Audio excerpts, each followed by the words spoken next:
So I wanted to talk about the 6 reasons or causes of cold feet. But let's start with number 1. Low adrenal hormones, okay?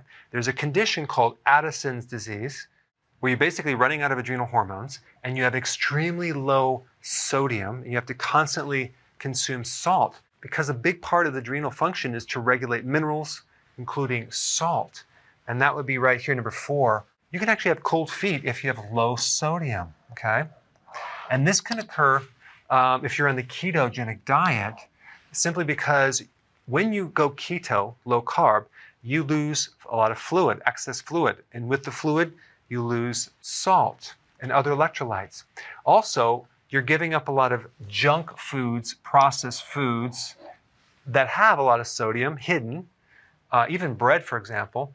And so when you're on keto, you do want to increase the salt, the sea salt in your diet. And people that go on keto, sometimes they'll notice, especially in the beginning, that their feet are cold unless they consume more sea salt. Number 1 is low adrenal hormones or adrenal fatigue.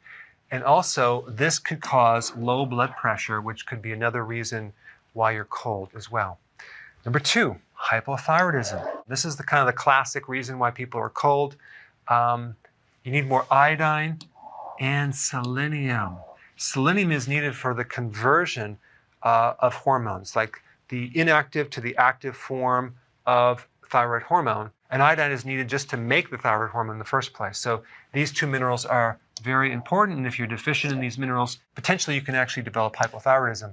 Now, a version of hypothyroidism called Hashimoto's responds pretty well to selenium. Selenium also is very beneficial to the immune system. I'm going to do a separate video just on selenium. Okay, number 3, diabetic. Especially when you get neuropathies, like you get nerve damage in the lower extremity or even in the hands, you start losing circulation in your feet and your fingers. Don't just get cold, they can actually become numb and they can have tingling, and it's called peripheral neuropathy. Number 4, I talked about that. You need more salt because a low sodium diet can cause you to be cold, especially in the feet. And number 5 is low zinc, okay? And number 6 is low iron, as in anemia. That can also cause you to be cold. Now, the question is, which one relates to you? You want to look at some of the other symptoms that you have to see which one aligns. I put a bunch of videos down below, for example, the symptoms of low zinc or the symptoms of low iron, symptoms of low sodium, so you can kind of differentiate and figure this out. All right, guys, thanks for watching. So if you want to get notified with all my content, click the notification bell next to subscribed.